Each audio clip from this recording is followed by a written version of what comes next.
आज मैं आपसे चिकित्सा विषय की बात शुरू करूंगा। मैंने आपको सबसे पहले दिन बताया था कि महर्षि भागवत कहते हैं कि जिंदगी में 85% बीमारियों को हर व्यक्ति स्वयं ठीक कर सकता है। तो अब तक जो मैं बात कर रहा था कल तक, वो 85% वाला हिस्सा था। इसमें से आपको कोई भी बात ऐसी नहीं लगी होगी जो किसी विशेषज्ञ की मदद से करनी पड़े। अब तक मैंने जितना भी आपको बताया है वो सब इतनी सरल और सहज बातें हैं जो आप स्वयं कर सकते हैं। आज मैं आपको 15% वाले हिस्से की बात करूंगा। जो बचा हुआ 15% हिस्सा है जिसमें किसी विशेषज्ञ की जरूरत है, वो वाली बात आपसे शुरू करूंगा। लेकिन आज आप महसूस करेंगे व्याख्यान खत्म होने के बाद कि अरे ये 15% भी हम कर सकते हैं। भागवत जी की यही खूबी है, वो ये मानते हैं कि दुनिया का हर व्यक्ति विशेषज्ञ हो सकता है। और वो ये भी एक जगह लिखते हैं कि मैं अकेला भागवत नहीं, मेरे बाद और भी हो सकते हैं। वो ये कहते हैं कि जो व्यक्ति भी अपने शरीर का सूक्ष्म अवलोकन कर सके, ऑब्जर्वेशन, सूक्ष्म माइक्रो लेवल पे, वो सभी विशेषज्ञ हो सकते हैं। तो विशेषज्ञ चिकित्सा के स्तर पर आज मैं उनका एक अध्याय आपके सामने लेता हूं। ऐसे उन्होंने लगभग 40 से ज्यादा अध्याय लिखे हैं, उसमें से एक मैं शुरू करता हूं। भागवत जी ये कहते हैं कि जब विशेषज्ञ चिकित्सा की बात आए, गंभीर रोग जैसे कैंसर है, डायबिटीज है, अर्थराइटिस है, तो इसमें वो कहते हैं कि भगवान ने, प्रकृति ने ऐसी व्यवस्था बनाई है कि विशेष गंभीर रोगों की चिकित्सा भी आप बहुत आसानी से, सहजता से कर सके। उसमें से उन्होंने एक जगह लिखा है कि इस पूरे ब्रह्मांड में, पूरी प्रकृति में ऐसी कई चीजें हैं जो एक साथ वात, पित्त और कफ तीनों को ठीक करने की शक्ति रखती है। एक साथ बहुत कम चीजें ऐसी हैं प्रकृति में जो वात, पित्त, कफ तीनों को एक साथ ठीक रखें। कुछ चीजें ऐसी हैं जो वात को अच्छा रखेंगी, कुछ चीजें ऐसी हैं जो पित्त को अच्छा रखेंगी, कुछ चीजें ऐसी हैं जो कफ को अच्छा रखेंगी। वात को अच्छा रखने वाली सबसे अच्छी चीज जो आपके घर में है वो है तेल। तेल वो जिसमें आप सब्जियां बनाते हैं। तेल वो जिसमें आप सब्जियां बनाते हैं। तो सबसे अच्छी चीज वो बोलते हैं कि तेल है, जो वात को हमेशा समभाव में रखता है, समानता में रखता है, बात को बढ़ने नहीं देता। लेकिन उन्होंने एक शब्द पर जोर दिया है कि तेल का माने शुद्ध तेल। अब ये शुद्ध तेल उन्होंने लिखा 3500 साल पहले। आज के विश्लेषण में अगर हम ध्यान दें तो शुद्ध तेल का माने तेल की घानी से निकाला हुआ सीधा सीधा तेल, बिना कुछ मिलाए हुए सीधा सीधा तेल, कोई भी मशीन से निकाला हुआ सीधा सीधा तेल, उसमें कुछ नहीं मिलाया, मतलब नॉन रिफाइंड तेल। नॉन रिफाइंड तेल। अगर आप तेल खा रहे हैं तो भागवत जी का निवेदन है कि आप तेल शुद्ध खाइए, माने रिफाइंड तेल मत खाइए, डबल रिफाइंड तेल मत खाइए। अब आप कहेंगे जी क्यों नहीं खाएं, डॉक्टर तो यही बोलते हैं कि रिफाइंड खाओ, डबल रिफाइंड खाओ तो आपको हृदयघात नहीं आएगा, वगैरह वगैरह। ये जो रिफाइंड तेल है, मैंने इनको देखा है कैसे रिफाइंड किया जाता है। आप भी देख लें, कभी मौका मिले तो बहुत अच्छा होगा। किसी भी तेल को रिफाइंड करने में 6 से 7 केमिकल इस्तेमाल होते हैं और डबल रिफाइंड करने में 12 से 13 केमिकल इस्तेमाल होते हैं। वो सब केमिकल मनुष्य के द्वारा बनाए गए हैं प्रयोगशाला में। भगवान का बनाया हुआ एक भी केमिकल तेल को रिफाइंड नहीं कर सकता। भगवान का बनाया हुआ माने प्रकृति का दिया हुआ, जिसको आप अंग्रेजी में कहते हैं ऑर्गेनिक। ऑर्गेनिक एक भी केमिकल नहीं है जो तेल को साफ कर सके। एक भी केमिकल दुनिया में नहीं। जितने भी केमिकल तेल को साफ करने के लिए उपयोग किए जाते हैं वो सब इनऑर्गेनिक है। और इनऑर्गेनिक केमिकल ही दुनिया में जहर बनाते हैं और उनका कॉम्बिनेशन जहर की तरफ ही लेके जाता है। आज की दुनिया में मॉडर्निज्म के नाम पर, आधुनिकता के नाम पर जितने इनऑर्गेनिक केमिकल्स जगह जगह इस्तेमाल हो रहे हैं, वो सब आपको धीरे धीरे उस तरफ ले जा रहे हैं जहां आप जहर अपने ही शरीर में पैदा कर दें। इसलिए रिफाइंड तेल, डबल रिफाइंड तेल गलती से भी मत खाइए। भागवत जी कहते हैं कि जिंदगी भर वात को ठीक रखना है, जिंदगी भर। तो वात को ठीक रखने के लिए सबसे सरल चिकित्सा वो बोलते हैं वो तेल का ही है। वो कहते हैं शुद्ध तेल खाइए। शुद्ध तेल माने घानी से निकाला हुआ तेल। अब आपके मन में 2 प्रश्न आएंगे तुरंत कि शुद्ध तेल में तो बास बहुत है। हाँ, सीधा प्रश्न। दूसरा प्रश्न आएगा जी शुद्ध तेल बहुत चिपचिपा होता है, गाढ़ा होता है, चिपचिपा होता है और बास अलग से आती है। हम लोगों ने जब शुद्ध तेल पर भारत देश के कुछ वैज्ञानिकों की मदद से काम किया, एक तरह से कहें रिसर्च किया, तो पता चला कि तेल का जो चिपचिपापन है वो उसका सबसे महत्वपूर्ण घटक है। तेल में बहुत कुछ होता है। जैसे मैंने आपको पहले दिन बताया ना, मिट्टी में माइक्रो न्यूट्रिएंट्स हैं, कैल्शियम है, आयरन है, सिलिकॉन है, कोबाल्ट है, ऐसे तेल में भी है, हर चीज में है। तो तेल का जो सबसे महत्वपूर्ण हिस्सा है वो उसका चिपचिपापन ही है। और जैसे ही तेल में से ये चिपचिपापन निकाला तो पता चला वो तेल ही नहीं बचा।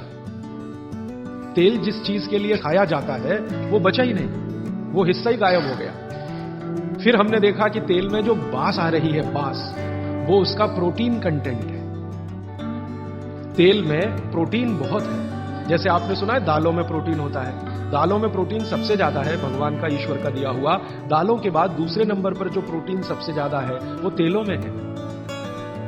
तो आप जो तेल में देख रहे हैं कि उसकी बास है, वो बास जो है ना, उसका ऑर्गेनिक कंटेंट है प्रोटीन के लिए। 4-5 तरह के प्रोटीन है सभी तेलों में। आप जैसे ही तेल की बास निकालेंगे उसका प्रोटीन वाला घटक गायब हो जाता है। अब बास निकाल दिया तो प्रोटीन निकल गया, और चिपचिपापन निकाल दिया तो उसका जो फैटी एसिड है वो गायब। अब ये दोनों ही चीजें गायब हो गई तो तेल नहीं रहा, वो पानी है एक तरह से। इसलिए भागवत जी ने सूत्र लिखा कि जिंदगी भर वात की चिकित्सा अगर आपको करनी पड़ जाए तो बेहतर है कि आप शुद्ध तेल खाएं तो वात की चिकित्सा ही ना करनी पड़े। और मैंने आपको सबसे पहले दिन बताया था कि दुनिया में सबसे ज्यादा रोग वात के ही हैं, सबसे ज्यादा। ये घुटने दुखना से लेकर कमर दुखना, हड्डियों में दर्द, ये वात के तो रोग है ही। सबसे खतरनाक वात का रोग है हार्ट अटैक, हृदयघात। सबसे खतरनाक वात का रोग है पैरालिसिस। सबसे खतरनाक बात का रोग है ब्रेन का डैमेज हो जाना। तो ये खराब से खराब जो रोग आपकी जिंदगी में है, इनमें वात के खत्म हो जाने की या वात के पूरी तरह से बिगड़ जाने की भूमिका सबसे बड़ी है। फिर मैंने देखना शुरू किया कि हिंदुस्तान में ये रिफाइंड तेल कब से आए। आज से 50 साल पहले तो कोई जानता नहीं था कि रिफाइंड तेल क्या होता है। ये पिछले 20-25 वर्षों में आए हैं रिफाइंड तेल। कुछ कंपनियां निकली इस देश में, कुछ विदेशों से आई, कुछ हिंदुस्तानी कंपनियां, दोनों ने मिलकर रिफाइंड तेल का चक्कर चलाया। रिफाइंड तेल बहुत अच्छा है, बहुत अच्छा है। अब ये बहुत अच्छा उन्होंने कहा, किसी ने माना नहीं, तो डॉक्टरों से कहलवाया, बहुत बड़े बड़े डॉक्टरों से कहलवाया। जो डॉक्टर अपने मरीजों को कहते हैं कि भैया तेल हमेशा रिफाइंड ही खाना, ये वाला तेल लाना, वो वाला तेल लाना, अलग अलग ब्रांड के है ना, सफोला ले आना, सनफ्लावर ले आना, ये ले आना, वो ले आना। इन डॉक्टरों के साथ मैंने जब वार्ताएं करना शुरू किया, खासकर बंबई के कुछ डॉक्टरों को जो हर समय ये प्रेस्क्रिप्शन के साथ कहना नहीं भूलते कि तेल सफोला का ही खाना या तेल ये ही खाना, तो मैंने कहा डॉक्टर साहब सफोला से आपका क्या रिश्ता है? जो आप हर मरीज को कहते हैं तेल सफोला का ही खाना, ये क्यों नहीं कहते तेल तिल का ही खाना? ये क्यों नहीं कहते तेल नारियल का ही खाना? ये क्यों नहीं कहते तेल मूंगफली का ही खाना? ये सफोला कहां से आ गया? हमारे यहां तो नारियल का तेल होता है, मूंगफली का तेल होता है, तिल का तेल होता है, सफोला का तेल ये हिंदुस्तान का। तो वो डॉक्टर तो नहीं बताते, लेकिन उनकी पत्नियां बताती हैं कि वो सफोला वाला आता है ना। तो डॉक्टर साहब को कभी रेफ्रिजरेटर दे जाता है, कभी टेलीविजन दे जाता है, कभी डॉक्टर साहब और मुझे मिला के नेपाल की यात्रा करा देता है, कभी हमारे बच्चों के साथ हमको अफ्रीका की सफारी दिखा देता है। तो ये है चक्कर साहब कि एक तरह से किकबैक डॉक्टर साहब को प्रत्यक्ष और परोक्ष रूप से मिल रही है। इसलिए डॉक्टर साहब बार बार कह रहे हैं कि सफोला का तेल खाना। अब ये सफोला का तेल हमने लेके टेस्ट किया लेबोरेटरी में। सूरजमुखी का तेल जो अलग अलग ब्रांड का है वो टेस्ट किया लेबोरेटरी में। दिल्ली में all India institute of medical sciences के कई डॉक्टरों को इसमें इंटरेस्ट हुआ कि बात तो ये गहरी है, इस पे काम करके देखना चाहिए।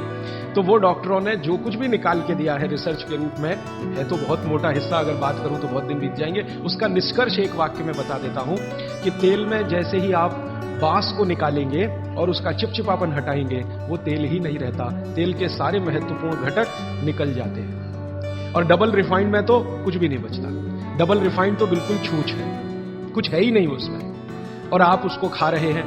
तो तेल के माध्यम से शरीर को जो कुछ चाहिए वो मिलता नहीं। आप बोलेंगे जी तेल के माध्यम से हमारे शरीर को क्या मिलता है? मैं बार बार एक शब्द पे आपको ध्यान लाया, HDL, हाई डेंसिटी लिपोप्रोटीन। ये तेलों में से ही आता है आपके शरीर में। वैसे तो ये लीवर में बनता है, लेकिन तेल खाएं तब, खाएंगे नहीं तो बनेगा नहीं। तो शुद्ध तेल आप खाएं तो आपके लीवर की मदद से HDL आपके शरीर में बेहतरीन स्थिति में रहे। और ये HDL ही है जो आज की रिसर्च बताती है जो वात को कंट्रोल कर सकता है। HDL ही है। तो आधुनिक विज्ञान का ये HDL और 3500 साल पहले के विज्ञान बाघभट्ट चिकित्सा का तेल, ये दोनों एक ही चीजें हैं। तो आप शुद्ध तेल खाएं तो एचडीएल अच्छा रहे। एचडीएल अच्छा रहे, जिंदगी में हार्ट अटैक आने की कोई संभावना नहीं। आप निसंकोच अपना जीवन बिताइए। फिर एक और महत्व की बात, हमने हमारे कुछ दोस्त लोग हैं इस अभियान में जुड़े हुए, उनके ऊपर एक्सपेरिमेंट किए। खासकर छत्तीसगढ़ में हमारे कुछ मित्र हैं। मैंने कहा भाई आप ऐसा करो, चिकित्सा करनी है तो बाघभट्ट की करो। हाँ ठीक है करेंगे। तुम डॉक्टर बंद कर दो। हाँ बंद कर देंगे। तो ऐसे हमने कुछ हमारे दोस्त इकट्ठे किए जिनको बहुत ज्यादा समस्या है कोलेस्ट्रॉल की, बहुत ज्यादा समस्या है ट्राइग्लिसराइड की, बहुत ज्यादा समस्या है हाई बीपी की। ऐसे कुछ लोग इकट्ठे किए और छत्तीसगढ़ में ये इसलिए किया कि छत्तीसगढ़ भारत में ऐसा एक राज्य है जहां शुद्ध तेल अभी भी मिलता है। गांव गांव में तेल निकालने वाली घानियां हैं, आसानी से तेल उपलब्ध है और आसानी से सरसों भी उपलब्ध है, मूंगफली भी उपलब्ध है। तो वहां करने का ये एक ही प्रयोजन था और ये लगभग हम 3-3.5 साल से कर रहे हैं। अभी भी ये चालू है, हमारा काम बंद नहीं हुआ है। तो वहां हमने जिन जिन लोगों को शुद्ध तेल पर लाया उनका ये बंद करा दिया, रिफाइंड और डबल रिफाइंड, और शुद्ध तेल पर वो आते गए। अभी उनकी स्थिति ये है कि जब हम उनको डॉक्टर को दिखाते हैं और पुरानी रिपोर्ट लेके जाते हैं कि देखो 3 साल पहले इनकी ये रिपोर्ट थी, कोलेस्ट्रॉल इतना, ट्राइग्लिसराइड इतना, ये इतना, तो डॉक्टर कहता है ये रिपोर्ट में तो 8 दिन के ज्यादा जिंदा नहीं रहना चाहिए, हार्ट अटैक आना ही चाहिए और मरना ही चाहिए, लेकिन आप बचे कैसे हैं? तो अब रिपोर्ट ये देख लो। आज की रिपोर्ट उनको दिखाते तो वो कहते हैं कि मिरेकल है, ये मिरेकल कुछ नहीं है, चमत्कार कुछ नहीं, बस एक ही है कि शुद्ध तेल खाया उन्होंने और जो तेल के घटक होते हैं वो भरपूर मात्रा में उनके शरीर को मिले, इसलिए उनके ट्राइग्लिसराइड्स लेवल कम हुए, कोलेस्ट्रॉल लेवल माने VLDL LDL कोलेस्ट्रॉल लेवल कम हुए, HDL उनका बहुत तेजी से बढ़ा, ब्लड प्रेशर उनका अपने आप कम हुआ, हार्ट अटैक आने की जो कंडीशन बनी हुई थी वो पूरी तरह से खत्म हुई। और अब इतना काम करने के बाद मुझे ये कॉन्फिडेंस हो गया है कि उनमें से 2 हमारे कार्यकर्ता तो ऐसे हैं जिनको हार्ट में भयंकर ब्लॉकेज थे, अभी चेक कराएंगे तो वो ब्लॉकेज भी नहीं मिलेंगे। ये आया रिपोर्ट और बाघभट्ट जी का देखकर फिर मैंने देखना शुरू किया। आप भी जरा पुरानी चीजें याद करिए, 20 साल पहले की, 25 साल पहले की, तो हमारे घरों में बहुत सारी चीजों में बहुत बार तेल का उपयोग होता था और तेल के साथ घी का उपयोग तो और भी ज्यादा होता था।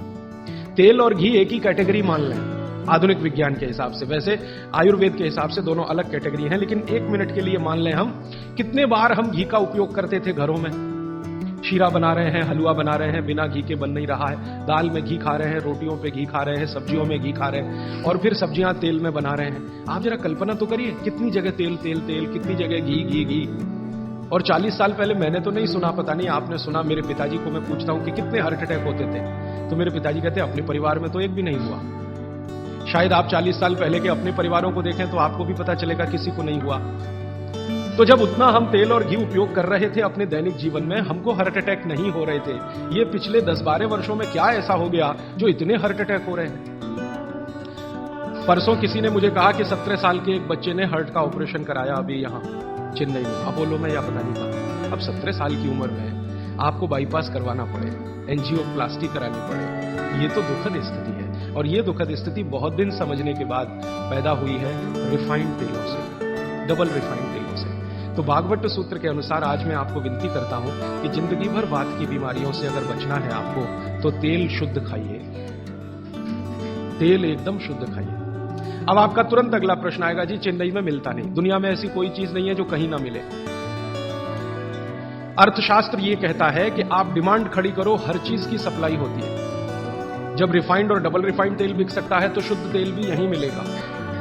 आप जितने लोग यहां बैठे हैं, अगर आप ही आज संकल्प कर लें कि हम तो शुद्ध तेल ही खाएंगे, कल से देखना बहुत सारी यहां ऑयल मिलें लग जाएंगी, तेल निकालने वाली मिलें लग जाएंगी। और अब घानी लगाना बहुत ही आसान है। पहले एक जमाना था जब घानी लगाओ तो खर्चा बहुत होता था, अब तो 20-25 हजार रुपए की छोटी मशीन आती है और उसी मशीन में सब तरह के तेल निकल सकते हैं, अलग अलग मशीन भी लगाने की जरूरत है। आप चाहें तो घानी भी लगा सकते हैं, वो तो 18-20 हजार की ही आती है, बैल से चलने वाली घानी, वो अब महंगी नहीं रह गई है और बहुत आसानी से तेल निकल आता है। तो इसलिए आप तेल शुद्ध की तरफ बढ़ जाइए। और मैं आपको जो रिसर्च कहती है वो कह रहा हूं कि जिस तेल में चिपचिपापन जितना ज्यादा होगा वो आपके लिए उतना ही उपयोगी है, जिस तेल में बास जितनी ज्यादा होगी वो उतनी ही उपयोगी है। सरसों के तेल के बारे में सारे डॉक्टर्स ऑल इंडिया इंस्टीट्यूट के जो रिसर्च कर चुके हैं वो ये कहते हैं, सरसों के तेल का डब्बा मुंह पे लगाओ और जो आंख में से आंसू तुरंत ना निकलें तो समझ लो वो नकली है। उसकी इतनी तेज बास आएगी कि आंख से आंसू निकल ही आएंगे, नाक चलना आपकी शुरू हो ही जाएगी। वो कहते हैं वो उसके शुद्धता की गारंटी है। तो आप इसको अपने जीवन में ध्यान रखें। वात के रोगों को जीवन भर चिकित्सा करनी है तो तेल की मदद से ही सबसे ज्यादा उपयोगी है। और तेल खाने के तरीके आप सब जानते हैं, उन्हें बताने की जरूरत नहीं है कि सब्जी में कितना तेल डालना, दालों में या आपके दूसरे भोजन पकवानों में तेलों का किस तरह से उपयोग करना। मैंने ये देखा हिंदुस्तान में कि हमारे यहां तीज त्योहार होते हैं और हर तीज त्योहार में कुछ खास तरह के व्यंजन और पकवान बनते हैं। मैंने ये देखा है कि कुछ खास तरह के त्योहार में कुछ खास तरह का तेल उपयोग हो रहा है, दूसरे तरह के त्योहारों में दूसरे तरह का तेल उपयोग हो रहा है। उसके पीछे बड़ा साइंस है, बहुत बड़ा साइंस है, बहुत बड़ा विज्ञान है। वो विज्ञान ये है कि जैसे मान लीजिए होली के आसपास के त्योहार, चैत्र के महीने के त्योहार, फागुन और चैत्र के महीने के त्योहार। अब फागुन और चैत्र के महीने के त्योहारों में जो जो पकवान बन रहे हैं, आप उन पर अगर नजर डालें तो वो उस मौसम के हिसाब से बहुत ही अनुकूल है। दिवाली के आसपास के जो तीज त्योहार हैं, नवंबर दिसंबर के या अक्टूबर नवंबर के, उनमें जो पकवान बन रहे हैं वो खास तरह के प्रिपरेशन है, बहुत गहरा विज्ञान है। कभी मौका मिला तो इस पे अलग से ही बात करूंगा कि त्योहारों में पकाए जाने वाले जो व्यंजन हैं वो हमारे शरीर को किस तरह की मदद कर रहे हैं। हमारे वैज्ञानिकों ने, माने महर्षियों ने ये देखा कि जीवन के दिनों में, माने अगर ठंड के दिन है तो शरीर में क्या प्रकोप ज्यादा है, बरसात के दिन है तो शरीर में क्या प्रकोप ज्यादा है, गर्मी के दिन है तो शरीर में कौन सा प्रकोप ज्यादा, प्रकोप माने वात पित्त कफ, ये तीन ही तरह के, तो उनको संयमित रखने के लिए कौन सी चीजें प्रकृति ने दी हैं, तो व्यंजनों में वही चीजें डाली गई हैं। जैसे अब मैं आपको थोड़ा और स्पष्ट करता हूं, ये बात अमूर्त है लेकिन अब थोड़ी मूर्त करता हूं। सर्दी के दिनों में जितने भी त्योहार आप मनाते हैं या जितने भी त्योहारों में आप अपने जीवन को लगाते हैं, ये सब त्योहारों में आप देखो भोजन ज्यादा से ज्यादा आपके हिसाब से गरिष्ठ होता है। प्रिपरेशन कुछ इस तरह के होते हैं, जैसे आप तिल खा रहे हैं, सर्दी के दिनों में भरपूर तिल खाया जाता है और तिल के तरह तरह के व्यंजन बनाए जाते हैं। अगर आप गुजरात में रहते हैं तो अड़दिया खाया जाता है। अड़दिया दुनिया का इससे अच्छा शायद कोई पकवान ना हो, अड़दिया जिसको कहा जाता है, उड़द की दाल का बनता है अड़दिया। ऐसे ही राजस्थान के कुछ इलाकों में विशेष पकवान है, ऐसे उत्तर प्रदेश के इलाकों में कुछ पकवान है। लेकिन अगर महसूस करें तो ये सब भारी हैं, भारी गुरुत्व है इसमें। वाघभट्ट जी ने एक शब्द इस्तेमाल किया, गुरुत्व वाले पदार्थ, माने भारी हैं, आसानी से नहीं पचते, धीरे धीरे पचते हैं। अड़दिया तो आसानी से नहीं पचेगा, तिल की चीजें भी आसानी से नहीं पचने वाली है। लेकिन जिन दिनों में हम ये खा रहे हैं उन दिनों में शरीर के लिए यही अच्छा है कि कोई चीज आसानी से ना पचे, धीरे धीरे पचे, देर में पचे। क्यों? अब ये ठंडी के दिन होते हैं तो ठंडी के दिनों में शरीर में पित्त जो है ना थोड़ा कम होता है, पित्त थोड़ा कम होगा, वात ज्यादा बढ़ा हुआ रहेगा और कफ सबसे ज्यादा बढ़ा हुआ रहेगा ठंड के दिनों। अब कफ सबसे ज्यादा बढ़ा हुआ है तो कफ का असर हमारी जठर अग्नि पर है। अब कफ का असर जठर अग्नि पर है तो जठर अग्नि भी थोड़ी कम रहती है, थोड़ी, जो गर्मियों के दिनों में वो भड़कती है उतनी नहीं होती। तो अगर आपकी जठर अग्नि कुछ कम है, कफ के प्रभाव में है, तो आप भोजन भी ऐसे खाइए जो तुरंत पचने वाले नहीं है, धीरे धीरे पचने वाले हैं, ताकि जठर अग्नि उसके साथ मेल कर ले अपनी गति का। ऐसे समझ लो जठर की गति कम होती है तो खाया जाने वाला खाना भी कम गति से पचने वाला हो तो बहुत अच्छा है। तो सोच समझकर यह तय किया गया कि सर्दी के दिनों में तिल खाना है, सर्दी के दिनों में मूंगफली खानी है, सर्दी के दिनों में गुड़ खाना है, सर्दी के दिनों में घी सबसे ज्यादा खाया जाता है। और आपने अक्सर वैद्यों से सुना होगा सेहत बनानी है तो यही दिन सबसे अच्छे हैं, माने खूब अच्छा अच्छा खाओ। और भगवान का दिया हुआ भी इन महीनों में भरपूर होता है। तिल भी इन्हीं महीनों में आते हैं, मूंगफली भी नई इन्हीं महीनों में आती है, चने भी इन महीनों में नए आते हैं। तो अच्छा खाना खाने का समय यही माना जाता है सर्दियों का। और अच्छा खाना वो जो गुरुत्व वाला है, गुरुत्व वाला वो जो थोड़ा धीरे धीरे धीरे धीरे पचता है। तो कितना बड़ा मेल बिठाकर हमारे लोगों ने हमारे व्यंजनों को त्योहारों के साथ जोड़ा। गर्मी के दिनों में उल्टा होता है, गर्मी के दिनों में आपका पित्त भड़कता है, माने अग्नि तीव्र है, तो आप ऐसा खाना खाओ जो जल्दी हजम हो जाए। बारिश के दिनों में सम रहता है, पित्त जो है बहुत ही कम होता है, तो बारिश के दिनों में यह कहा जाता है कि भैया सबसे हल्का खाना खाओ बारिश के दिनों में, क्योंकि पित्त उस समय सबसे कम है। और कई बार तो कहते हैं जी एक ही बार खा लो तो अच्छा है बारिश के दिनों में। और जैन समाज वाले तो जानते हैं कि बारिश के दिनों के खाने में बहुत रिस्ट्रिक्शन है। क्यों जी? ऐसा खाना तो आप खा ही नहीं सकते जिसमें पानी बहुत हो, क्योंकि शरीर में ही पानी बहुत होता है उस समय, प्रकृति के हिसाब से शरीर चलता है।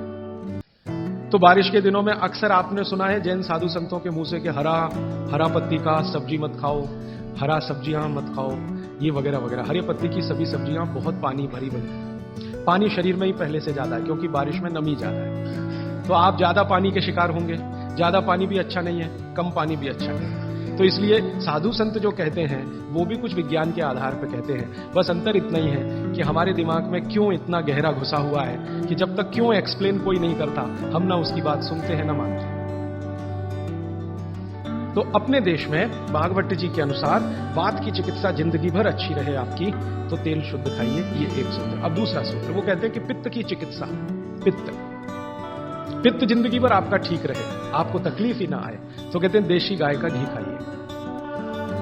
पित्त को जिंदगी भर सम रखने के लिए अगर कोई एक चीज उन्होंने बताई है सबसे अच्छी, वैसे तो उन्होंने सैकड़ों चीजें बताई, सबसे अच्छी तो उसकी ऊपर की श्रेणी में गिनती है घी।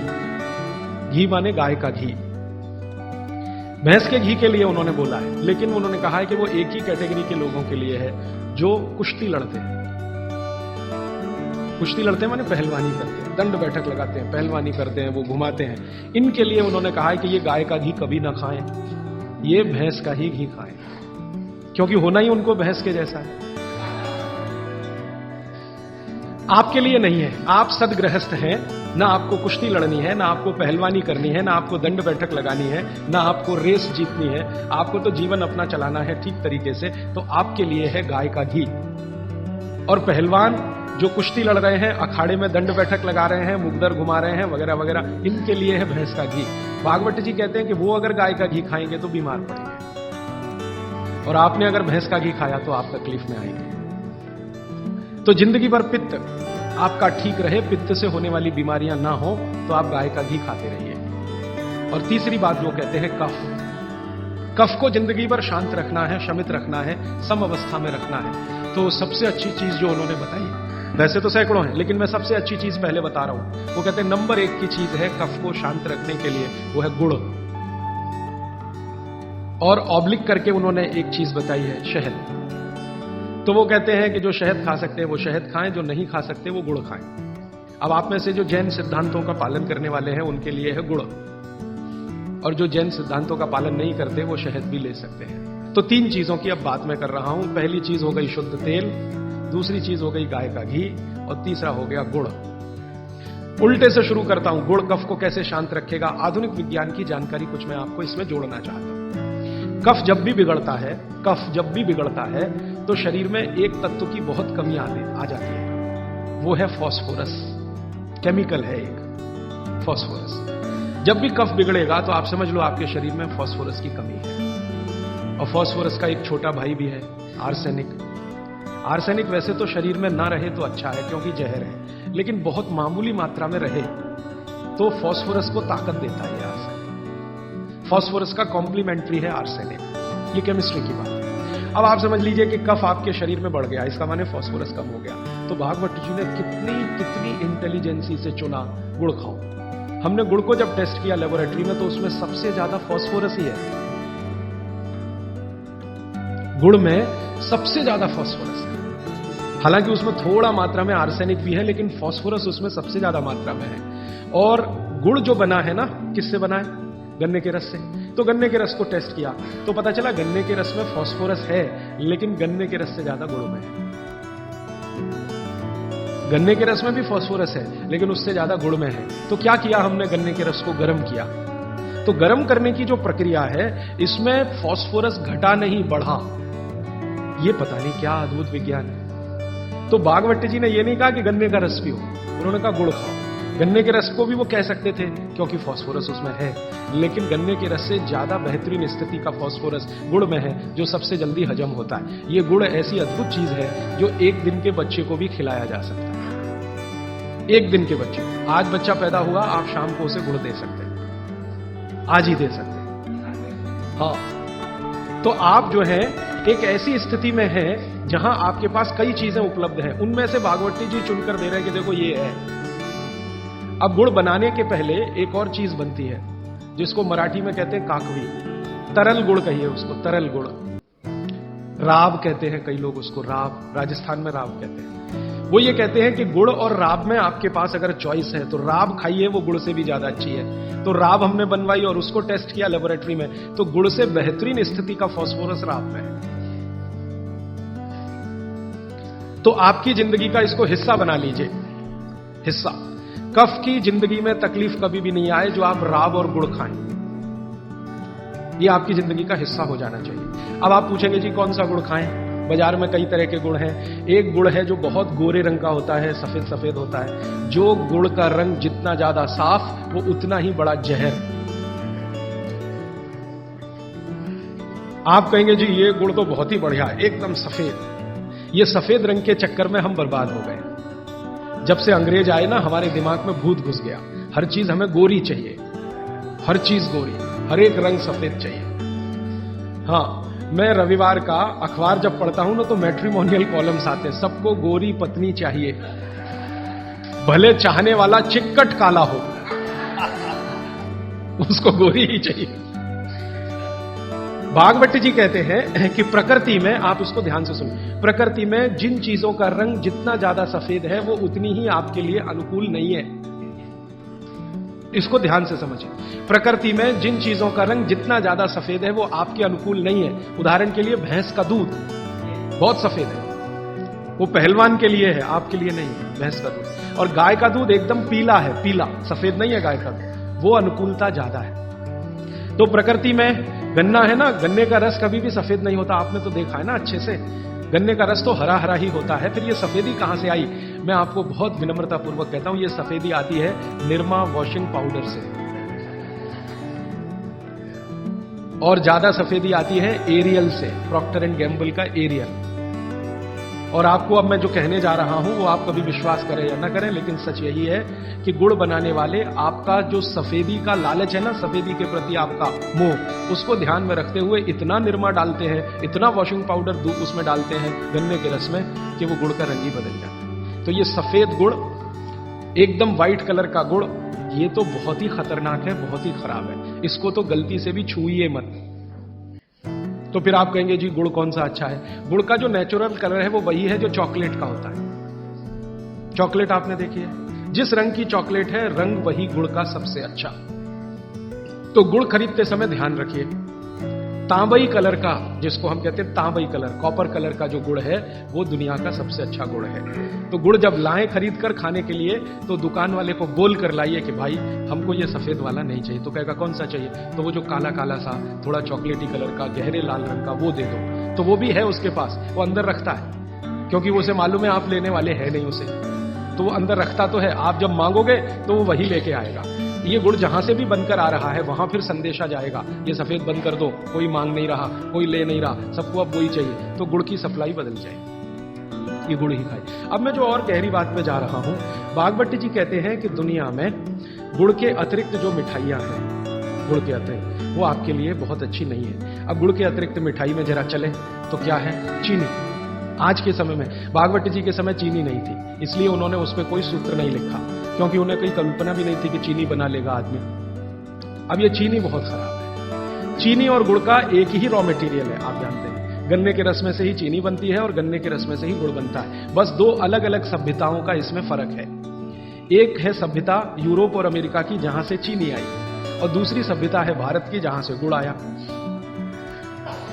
एक ही रॉ मटेरियल है, एक ही रॉ मटेरियल है। चीनी बनाने के लिए भी गन्ने का रस ही लगता है, गुड़ बनाने के लिए भी गन्ने का रस ही लगता है। और थोड़ा सा आगे बढ़े कि एक ही रॉ मटेरियल है गेहूं का आटा, जिससे रोटी भी बनती है, पूड़ी भी बनती है, पराठा भी बनता है, उसी से पाव रोटी भी बनती है और डबल रोटी भी बनती है। ठीक है, सभ्यताओं का अंतर है, रॉ मटेरियल सेम है। गेहूं का आटा वो हिंदुस्तान में भी है, वो अमेरिका में भी है, वो कनाडा में भी है, वो भारत में भी है, लेकिन वो गेहूं के आटे से बनाते हैं पाव रोटी और डबल रोटी। हम गेहूं के आटे से बनाते हैं रोटी, पूड़ी या पराठा या आदि आदि बहुत सारी चीजें। अंतर क्या है जी? अंतर प्रोसेस का है, प्रक्रिया का अंतर है, प्रक्रिया का अंतर है। रॉ मटेरियल सेम है, एंड प्रोडक्ट भी सेम है, खाए जाने के लिए बन रहा है, लेकिन प्रक्रिया अलग अलग है। वो रोटी बनाएंगे तो पहले आटे को सड़ाएंगे, फर्मेंट करेंगे, और आटे को सड़ा सड़ा के पुराना पुराना कर करके फिर उसमें से पाव रोटी ही बनेगी। रोटी तो बन नहीं पाएगी, क्योंकि आटे के फर्मेंटेशन के बाद रोटी बनना मुश्किल होता है उसमें। और हम आटे को पानी में गूंदेंगे और तत्काल उसकी प्रक्रिया करके रोटी बना लेंगे।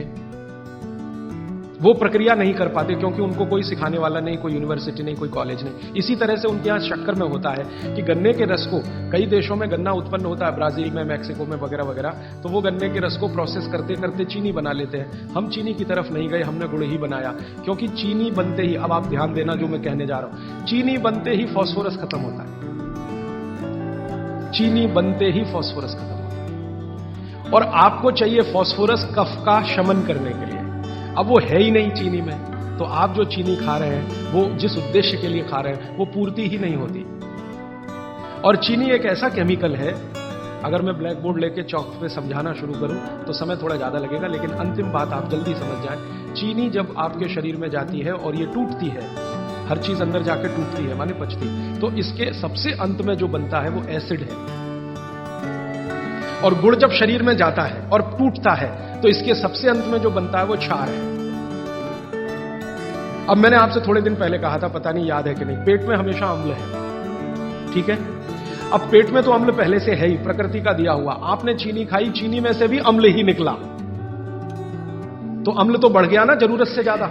और ये बढ़ा हुआ अम्ल अगर पेट में आपके है तो ये खून में भी जाएगा, आप इसे रोक नहीं सकते, क्योंकि पेट में जो है वो खून में भी जाएगा। और खून में अम्ल बढ़ता ही गया। रोज आपने 1 चम्मच चीनी खाई, 2 चम्मच चीनी खाई, 3 चम्मच चीनी खाई, हर दिन उसमें से अम्ल निकल रहा है, और पेट का अम्ल भी उसमें जुड़ रहा है, फिर निकल रहा है, फिर जुड़ रहा है, फिर निकल रहा है। फिर 10 साल का हिसाब निकालो, 20 साल का निकालो, 30 साल का निकालो, आपका दिमाग घूम जाए। रोज का अगर 2 चम्मच चीनी का हिसाब जोड़ो, वैसे तो जो 2 चम्मच से ज्यादा ही रहती है एक आदमी की जिंदगी में चीनी। दूध में भी चीनी लेते हैं, चाय में भी चीनी लेते हैं, 2 चम्मच रोज की। 2 चम्मच माने हो गई लगभग 10 ग्राम के आसपास।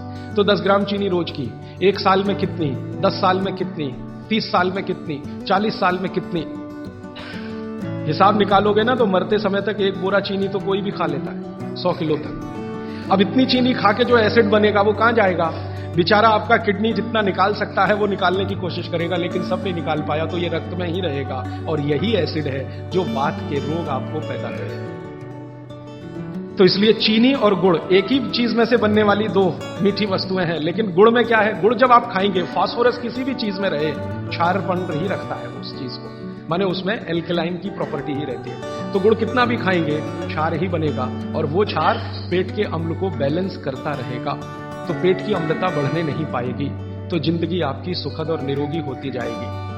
अब इसको और एक तरीके से समझाता हूं। गुड़ और चीनी पे जब हमने एक्सपेरिमेंट की तो पता चला चीनी को पचाने के लिए पूरे शरीर को वैसी ही ताकत लगानी पड़ती है जैसी ठंडे पानी को पचाने के लिए लगती है।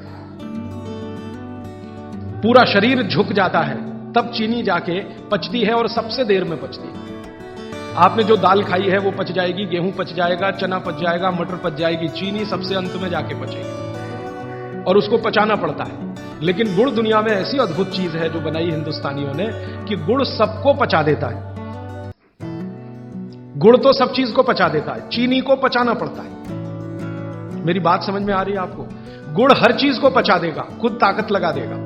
आपने गुड़ के साथ कुछ भी खाया है वो सब चीजें गुड़ पचा देगा, लेकिन चीनी को पचने के लिए पूरी ताकत लगती है। तो चीनी जब पचेगी तो दूसरी चीजों को तकलीफ कर देती है। तो इसलिए बेहतरीन है कि गुड़ खाइए, जिंदगी भर कफ के रोग आपको नहीं आए। फिर अंत में वही सवाल, मिलता नहीं जी, ये रोना बंद कर दीजिए। दुनिया में हर चीज मिलती है, जहर भी है, अमृत भी है, आपको क्या चाहिए? और आज की दुनिया है ना, आज की दुनिया माने आज का मार्केट, माने आज की इकोनॉमिक्स, वो बायर्स इकोनॉमिक्स है, कंज्यूमर्स इकोनॉमिक्स है। बायर्स मार्केट है, कंज्यूमर मार्केट है, माने जो ग्राहक मांग करेगा वही चीज बाजार में टिकेगी। ग्राहक मांग ही नहीं करेगा तो वो टिकने वाली नहीं है। तो आप मांग करना शुरू करो, जी गुड़ चाहिए, गुड़ चाहिए, गुड़ चाहिए, तो आप में से ही कई लोग खड़े हो जाएंगे, बोलो कितना चाहिए। मैं कोल्हापुर जाके आता हूं, गुड़ वाले से बात करके आता हूं, हमारा गुड़ जो है हमें सफेद नहीं चाहिए, हमें तो वो वाला गुड़ चाहिए जो काला का। कोई कहेगा मैं बिहार जाके आता हूं, गुड़ वाले से बात। जहां जहां गुड़ बनने के बड़े केंद्र हैं, बिहार बहुत बड़ा केंद्र है, गन्ना होता है, कर्नाटक में बहुत गन्ना है, महाराष्ट्र तो गन्ने का सबसे बड़ा केंद्र है हिंदुस्तान में। आपका महाराष्ट्र आपके बॉर्डर पे ही है, आंध्र प्रदेश में बहुत गन्ना है, तमिलनाडु में भी गन्ना है, कई इलाके तमिलनाडु में गन्ने के। जहां जहां गन्ना होता है वहां गुड़ बन सकता है। आप गुड़ बनाने वाले को बस संपर्क कर लीजिए कि देख भाई, तू इसमें वॉशिंग पाउडर मत डालना, तू इसमें वॉशिंग पाउडर मत डालना, लगे तो 2 रुपए किलो ज्यादा ले लेना। तो वो जो 2 रुपए किलो का लालच है वही उसको ईमानदार बना देगा। आप ले लो उससे।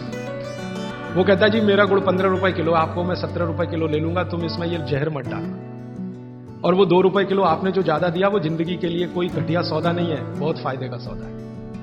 तो गुड़ बनाने वाले इस देश में आज भी हजारों की लाखों की संख्या में हैं, गांव-गांव में हैं। आप उनसे संपर्क कर लीजिए और कोई एक गुड़ का केंद्र ही शुरू कर दीजिए। आपके आपस में सब लोगों को, जितने कम से कम 500-700 लोग यहां बैठे हैं, इतने घरों के लिए गुड़ आ सकता है, जरूरत के हिसाब से आपको उपलब्ध हो सकता है। तो ये मत कहिए कि मिलता नहीं, हर चीज इस देश में मिलती है, छोटे छोटे गांवों में भी उपलब्ध है। कुछ लोग गुड़ खाइए, कुछ लोग काकवी खाइए, माने जिसको राब कहते हैं। जितना जाड़े का समय है ना, नवंबर, दिसंबर, जनवरी, फरवरी तक राब भरपूर खा सकते हैं। दही में राब खाइए, दूध में राब खाइए, हलवा राब का बनाइए, गुड़ का हलवा बनाइए, गुड़ दही में खाइए, गुड़ दूध में खाइए।